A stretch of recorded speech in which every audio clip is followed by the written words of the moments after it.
বিরতির পর স্বাগত। ডিজি অমিতাভ রঞ্জনের এবার কাজের মেয়াদ বাড়ানো হোক। কাজের মেয়াদ বাড়ানোর আবেদন জানানো হয়েছে সুপ্রিম কোর্টে।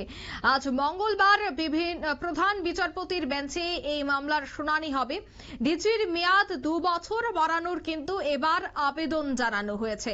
বিস্তারিত জানবো, টেলিফোন লাইনে যুক্ত হয়ে গেছে প্রতিনিধি রাজীব দত্ত। রাজীব, ঠিক কি জানতে পারছো? ত্রিপুরা পুলিশের যিনি মহানির্দেশক অর্থাৎ ডিজি রয়েছেন, সেই অমিতাভ রঞ্জনের তার মেয়াদ বাড়ানোর জন্য একটি মামলা হয়েছে সুপ্রিম কোর্টে। সেই মামলার আজকে শুনানি হবে প্রধান বিচারপতির এজলাসে। প্রধান বিচারপতি সঞ্জীব খান্নার এজলাসে সেই মামলা গৃহীত হয়েছে। মূলত যে দাবিটা আবেদনটা করা হয়েছে যে ডিজির মেয়াদ বাড়ানো হোক, অর্থাৎ ডিজির যে কার্যকাল শেষ হচ্ছে, জানো যে 31শে মে ডিজির কার্যকাল শেষ হচ্ছে এবং ইতিমধ্যেই ত্রিপুরা সরকারের স্বরাষ্ট্র দপ্তর তারা বিজ্ঞপ্তিও জারি করেছে এবং সেই বিজ্ঞপ্তি বাতিল করে যেই কিন্তু মোথার পক্ষ থেকে একটি আবেদন সুপ্রিম কোর্টে করা হয়েছে যে এই ডিজি থাকাকালীন খুব গুরুত্বপূর্ণ পদ, কারণ এই সময় বাংলাদেশে একটা অস্থির পরিস্থিতি চলছে, তাছাড়া সীমান্ততে অনেক রকম সমস্যা তৈরি হচ্ছে। তাই এই সময় যদি এরকম সিনিয়র অফিসারকে তাকে তার অবসর নিয়ে নেন তাহলে একটু সমস্যা হবে এবং সেই কারণেই 2 বছরের এক্সটেনশনের দাবি জানানো হয়েছে। এবং সেই দাবি জানানোর পিছনে আরেকটাও কারণ আছে যে যখন ত্রিপুরা সরকার যখন ডিজি হিসাবে অমিতাভ রঞ্জনকে নিয়োগ করেন, সেই প্যানেলটা যখন ইউপিএসসি, জানো যে ইউপিএসসির কাছে পাঠাতে হয়, ইউপিএসসি সেই প্যানেলের অ্যাপ্রুভ দিতে অনেক দেরি করেছে এবং সেই কারণেই কিন্তু মামলাটা করা হয়েছে যে ইউপিএসসি যখন প্যানেলটা মানে অ্যাপ্রুভ করেছে সেটা অনেক দিন পরে, অর্থাৎ সেই যেদিন অ্যাপ্রুভ হয়েছে সেদিন থেকেই তো মেয়াদটা ধরা হবে। অর্থাৎ সেই অনুযায়ী যদি ধরা হয় তাহলে ডিজি এখনো তাকে ডিজি মানে যেদিন থেকে ডিজি অ্যাপ্রুভ হয়েছে সেটা দেখা যাচ্ছে যে অনেক দেরিতে অ্যাপ্রুভ হয়েছে।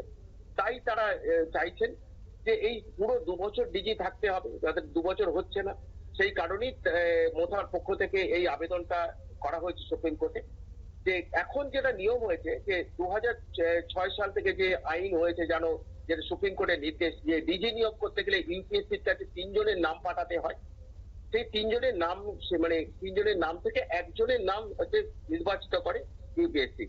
অর্থাৎ এক্ষেত্রে কিছু অনেক টেকনিক্যাল সমস্যার কারণে কিন্তু ইউপিএসসি থেকে অনুমোদন আসতে দেরি হয় এবং সেই কারণে কিন্তু ডিজি এই অমিতাভ রঞ্জনের মানে অনুমতি পেতে সেটা দেরি হয়। এখন সেই কারণেই কিন্তু আজকে মামলাটা অ্যাকসেপ্ট করেছে সুপ্রিম কোর্ট। তবে যে নিয়ম কানুন যেটা আছে তাতে সুপ্রিম কোর্ট সেই নিয়ম কানুনের মধ্যে থেকে কিন্তু মামলাটা দেখবে, যেহেতু শুনানি হবে দুপক্ষের, সরকারের পক্ষে আইনজীবী থাকবে, যারা আবেদন করেছেন তাদের পক্ষে আইনজীবী থাকবে, তো শুনানি হবে। তো এখনো পর্যন্ত শুনানিটা হয়নি আমাদের কাছে খবর, যে কিন্তু যে অবশ্যই এটা খুব গুরুত্বপূর্ণ আবেদন করা হয়েছে কিন্তু মামলাকারীদের পক্ষ থেকে, যে এই মুহূর্তে কিন্তু মানে বাংলাদেশে অশান্তি চলছে, কারণ তিনি বহুদিন ধরে এই রাজ্যে আছেন, সেন্ট্রাল আইবিতে ছিলেন, অর্থাৎ তিনি এই ত্রিপুরা যে সিচুয়েশনটা, 3 দিকে বাংলাদেশের বর্ডার এবং অর্থাৎ তিনি পুরো বিষয়টা জানেন। অর্থাৎ তাছাড়া অন্যান্য রকম মাদক মানে এরকম চোরা কারবারি বাড়ছে। অর্থাৎ এই অবস্থা দাঁড়িয়ে তাকে যদি একটু সরিয়ে দেওয়া হয় এবং তিনি যদি অবসর নিয়ে নেন তাহলে কিন্তু একটা সমস্যা তৈরি হবে।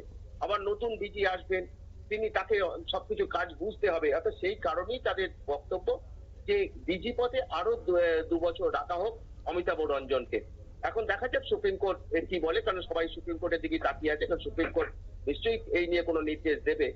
আর ইতিমধ্যে বিজ্ঞপ্তিও জারি হয়ে গেছে যে রাজ্য সরকারের তরফ থেকে যে 31শে মে তাকে অবসর তিনি নেবেন। তবে এখনো পর্যন্ত যেটা খবর যে রাজ্য সরকারের পক্ষ থেকে কিন্তু একটা প্যানেল, 3 জনের যে প্যানেল পাঠাতে হয় ইউপিএসসি কে, সেটা কিন্তু পাঠানো হয়নি। কারণ জানো যে এই প্যানেলটা কিন্তু 3 মাস আগে পাঠাতে হয়, যে ইউপিএসসি যে নিয়ম আছে, যেটা সুপ্রিম কোর্টের গাইডলাইন আছে। অর্থাৎ আমি জানি না তারপরে কি সিদ্ধান্ত রাজ্য সরকার নেবে, আর রাজ্য সরকার হয়তো অপেক্ষা করছে যে কি সিদ্ধান্ত, কি নির্দেশ সুপ্রিম কোর্ট দেয় তার দিকে। অঙ্কিতা, ধন্যবাদ। অর্থাৎ আরো যেন মেয়াদ বাড়ানো হয় তার জন্যই কিন্তু এবার আবেদন জানানো হয়েছে। ডিজির 2 বছর মেয়াদ বাড়ানোর এই আবেদন। তবে সত্যি কি মেয়াদ বাড়ানো হবে কিনা তার জন্য কিন্তু অপেক্ষা করতে হবে কিছুটা সময়। নিয়ে নিচ্ছে ছোট্ট একটি বিজ্ঞাপন বিরতি, সঙ্গে থাকুন।